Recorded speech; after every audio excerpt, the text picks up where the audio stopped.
that he did not want to go to war with Iran. The Iraqi government has said that 16 people were killed, including civilians. Let's get the perspective now of Dr. Tallha Abdulrazaq, academic and expert on Middle Eastern security. A very good afternoon to you. These American strikes, how effective do you think they will be?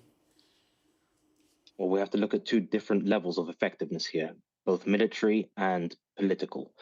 Ultimately, the aim of any military strike is to achieve a political objective and to send a message or to achieve some kind of a concession from the other side. So militarily speaking, I have no doubt at all that the US Air Force was more than capable of destroying all the targets that it had on its list. If we're looking at it in terms of the message it sends, I think this is where the Americans are going to be falling short. They used a B-1 bomber, which is a strategic bomber, long-range bomber that left the United States and would have been a great demonstration of force because it requires a high level of sophistication and training and discipline on the part of the pilots flying the plane. So it would have to have left the US, flown all the way over, refueling in mid-air multiple times to reach its targets, unleash its payloads, which would have been devastating, and then fly back. So as a show of military force, there's no doubt that it's exceptional. But there's no point of doing that and unleashing all of this power on what I would term as useless targets in Syria and in Iraq. Ultimately, we know who the perpetrators are. They've not been shy about it.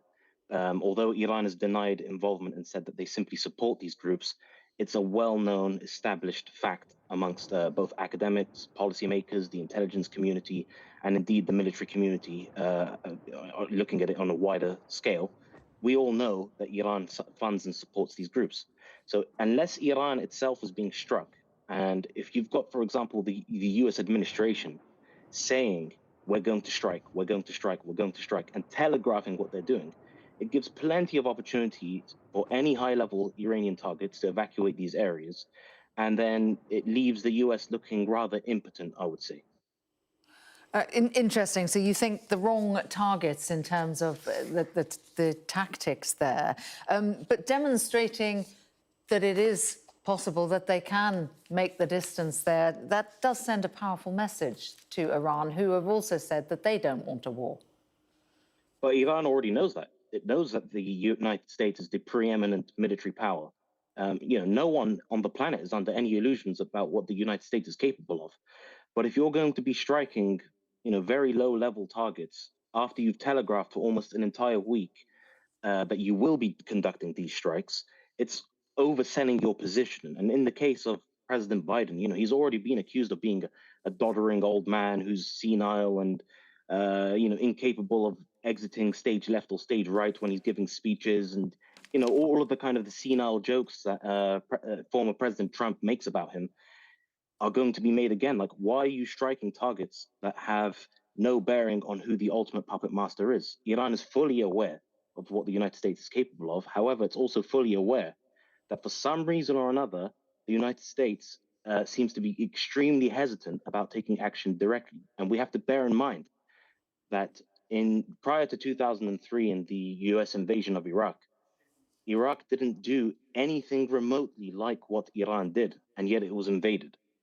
And now Iran is fully aware that the West has some kind of, you could say it's a phobia, you could say even a psychological trauma of the effects of the Iraq war that makes it incapable of taking decisive action.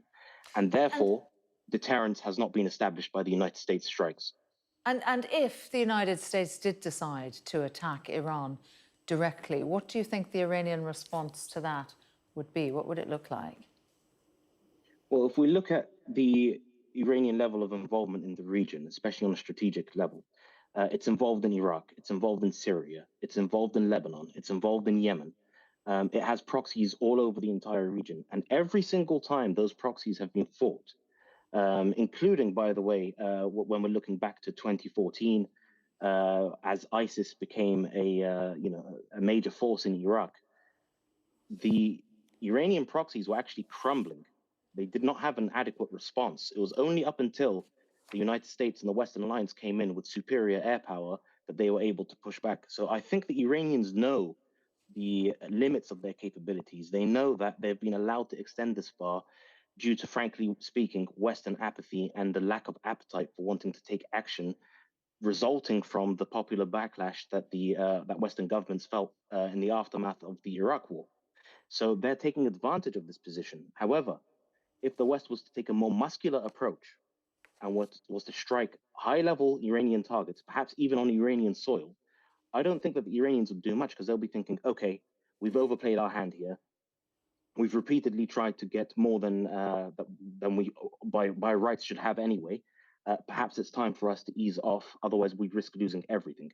And that's the whole point of deterrence. If you're a superpower, if you are the United States of America, and if you can show that you can fly halfway across the world and bomb all these targets, you need to be able to show that those targets are worthwhile. And right now, the Biden administration hasn't shown that to be the case at all.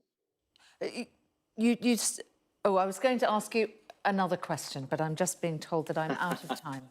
Thank you very much indeed for your time. Dr. Abdulrazaq, thank you.